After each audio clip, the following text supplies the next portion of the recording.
برادری درباره نمازی تراویح پرسیدن که چند رکعات است و آنچه که از رسول الله صلی الله علیه وسلم مطابق احادیث صحیح ثابت است برامان بگویید.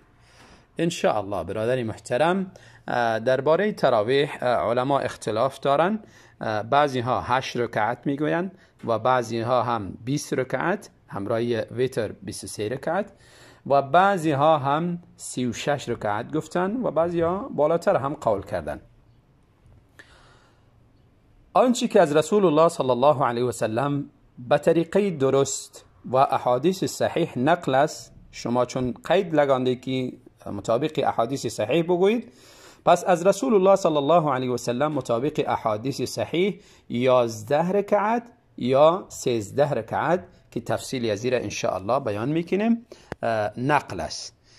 و روایت از همسری محبوبشان عایشه رضی الله عنها نقل است، فرمودند ما کان رسول الله صلی الله علیه و سلم یزید فی رمضان ولا فی غیره علی 11 رکعه. رسول الله صلی الله علیه و سلم در رمضان و غیر رمضان از 11 رکعت بالا نمیخواندند و این حدیث در صحیح بخاری، صحیح مسلم هر دو اتفاق دارند به لفظ این روایت. در ادامه روایت می آید که رسول الله صلی الله علیه و سلم 4 رکعت میخواندند بسیار طولانی و زیبا و بعد از او 3 رکعت میخواندند، یعنی 4 رکعت میخواندند، 4 رکعت میخواندند، مجموع 8 رکعت و باز 3 رکعت میخواندند که مجموع 11 رکعت، 3 رکعت وتر و 8 رکعت دیگری قیام اللیل. همین روایت را، روایت حدیث حضرت عایشه را مسلم رحمت الله علیه به تفصیل به الفاظ مختلفی آورده. در یکی از الفاظهای این روایت می فرماید که رسول الله صلی الله علیه و سلم در میان نماز عشا و نماز فجر 11 رکعت می خواندند. 11 رکعت میخواندن یسلم بین کل رکعتین، در میان هر 2 رکعت سلام میدادن، یعنی 2 رکعت میخواندن سلام میدادن، 2 رکعت میخواندن سلام میدادن تا 10 رکعت و یوتر بواحده و باز در آخر 1 رکعت وتر میخواندن که مجموع 11 رکعت. اینجا کیفیت دیگری نقل شد که رسول الله صلی الله علیه و سلم وترشان 1 رکعت بوده و 10 رکعت دیگری نمازی نفلی خواندن. در لفظ دیگری از همین حدیث عایشه مسلم رحمت الله علیه چنین نقل میکنه یصلی من اللیل 13 رکعه، در شب 13 رکعت میخواندن، یوتر من ذلك ب50، همین 13 رکعت 5 رکعت از زیر وتر حساب میکردن، یعنی نمازشان قیام اللیل 8 رکعت بوده، باز وتر 5 رکعت میخواندن. ما در وتر تفصیل بیان کردیم که وتر از 1 رکعت تا الی ماشاءالله کسی که توان داره تا 13 یا 11 رکعت. و همچنان در لفظ دیگری چنین بیان میکردن که یصلی 13 رکعه برکعتی الفجر، 13 رکعت میخواندن لکن همراه سنت فجر، یعنی 11 رکعت همراه وتر قیام اللیل و بعد از او 2 رکعت نماز سنت فجر که مجموعی 13 رکعت میشه. در لفظ دیگری از همین حدیث عایشه چنین نقل میکنه کان یصلی 13 رکعه، 13 رکعت میخواندن، یصلی 8 رکعات، 8 رکعت نفل میخواندن، ثم یوتر، بعد از او وتر میخواندن 3 رکعت، ثم یصلی رکعتین و هو جالس، بعد از او 2 رکعت نشسته میخواندن، یعنی بعد از وتر 2 رکعت نشسته و این سنت دیگری است. پس مجموعی چند شد؟ 13 رکعت، 8 رکعت قیام اللیل، 3 رکعت وتر 11 رکعت و 2 رکعت هم نشسته خواندن نفلی، مجموعی 13 رکعت.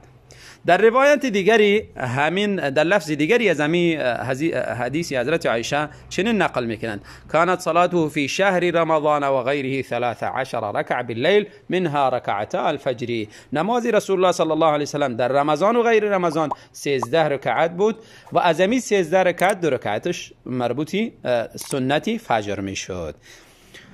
در لفظ دیگری از همین حدیث عایشه مسلم رحمت الله علیه چنین نقل میکند: کانت صلاة رسول الله صلی الله علیه و سلم من الليل 10 رکعات.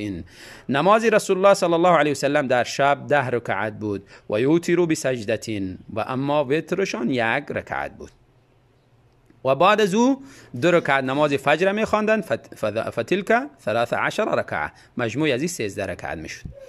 از مجموع روایات این برداشت میشه که رسول الله صلی الله علیه و سلم غالب نمازی نفلشان 8 رکعت، از 8 رکعت تجاوز نمیکرد. گاهی هم 10 رکعت میخواندن که 1 رکعت بعد از او وتر میخواندن.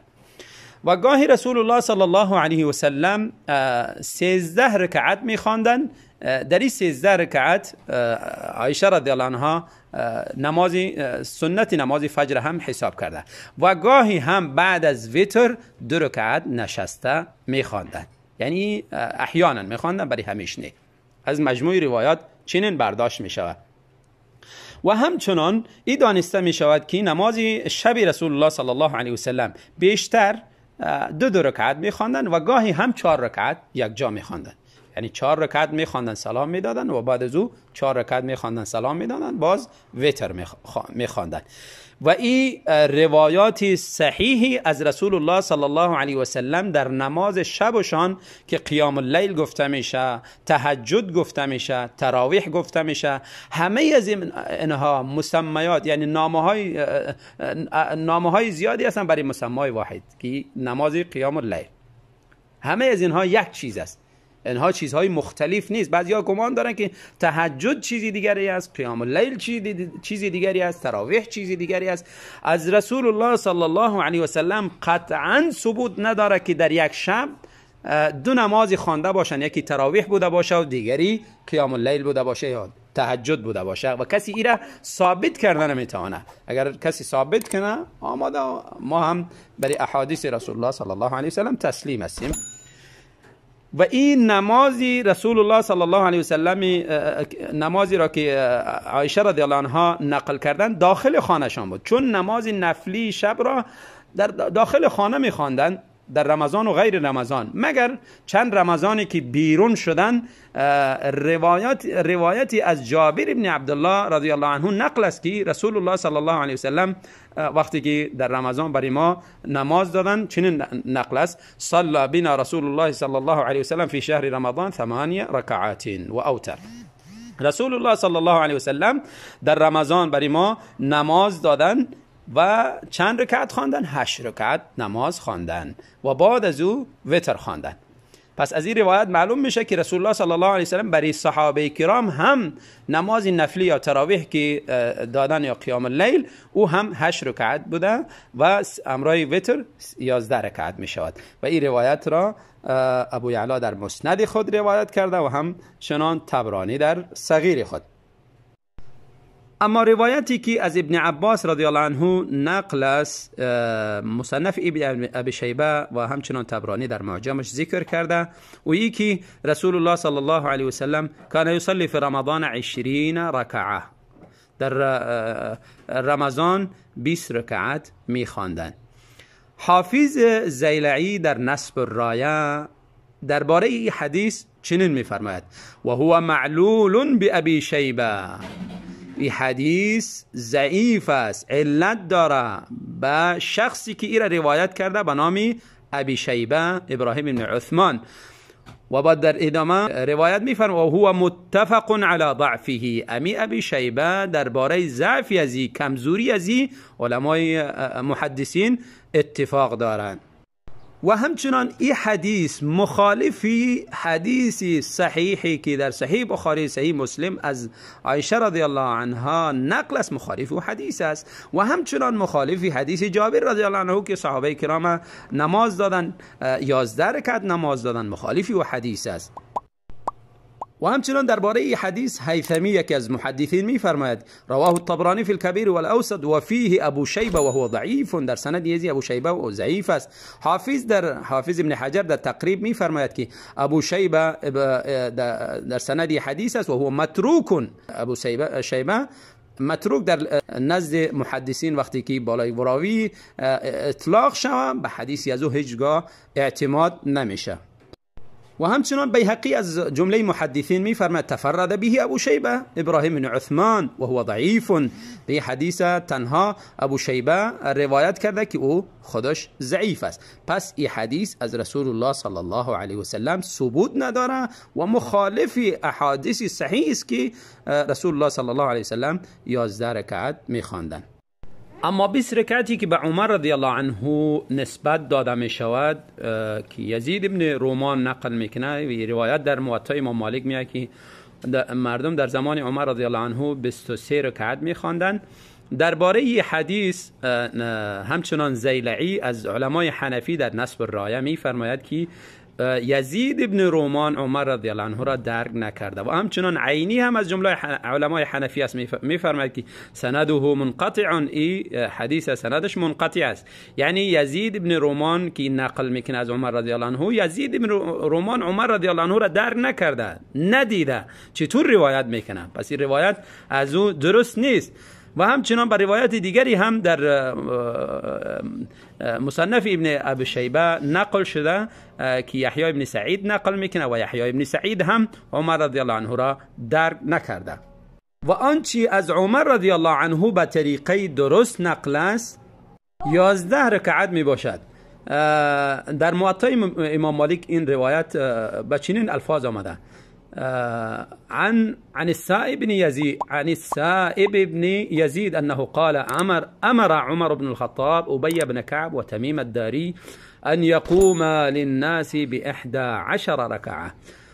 عمر رضی الله عنه ابی بن کعب و تمیم داری هر دو را امر کردند که برای مردم 11 رکعت بخواند، 11 رکعت تراویح بدهند. پس این روایت موافقی آنچه که از رسول الله صلی الله علیه و سلم به طریقه درست قیام اللیل نقل شده موافقی از اوست و این راجح است نسبت به روایتی که از عمر رضی الله عنه 20 رکعت نقل شده. نماز رسول الله صلی الله علیه و سلم از فعلشان قیام اللیل از 11 رکعت الی 13 رکعتی که گاهی 2 رکعت نشسته می‌خواندند یا همراه نماز سنت فجر از او بالا نبوده. و همچنان از صحابه کرام که نقل است از عمر رضی الله عنه و طریقه درست اینها هم از 11 رکعت بالا نبوده. پس مسلمان موافق سنت رسول الله صلی الله علیه و سلم به 11 اکتفا کنه، این خیرش است.